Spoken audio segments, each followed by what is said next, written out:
Hello দোস্ত, অনেক দিন পরে কিন্তু চ্যানেলে ভিডিও আসলো। আর আজকে আমরা সবাই মিলে যাচ্ছি মার্কেট করতে। আমি আছি, তোমাদের বৌদি ভাই আছে, জামাই আছে, বোন আছে। আমরা হাঁটতে হাঁটতে বাস স্ট্যান্ডে গেলাম। বাস স্ট্যান্ডে গিয়ে দেখি একটা বাস আসছে, আমরা বাসে আবার উঠবো।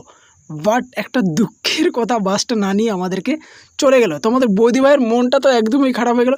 তারপরে আমরা 10 মিনিট ওয়েট করছি, 10 থেকে 12 মিনিট ওয়েট করার পরে ফাইনালি একটা বাস আসছে। যাক বাবা, বাসটায় কিন্তু বেশি ভিড় ছিল না, তা সত্ত্বেও আমরা তাড়াহুড়ো করে সিট ধরার জন্য বাসে উঠলাম, টিকিট কাটলাম। আর ভাই জানালার ধারে বসে বসে একটু ফিল নিচ্ছিলাম, হাওয়া খাচ্ছিলাম। তারপরে বাইরের ভিউ দেখতে দেখতে দেখতে দেখতে আমরা পৌঁছে গেলাম আমাদের ডেস্টিনেশন। বাট পৌঁছে তোমাদের বৌদি ভাইয়ের খবর একদম খারাপ, কারণ সে বাসে উঠলে বমিবাজি করে।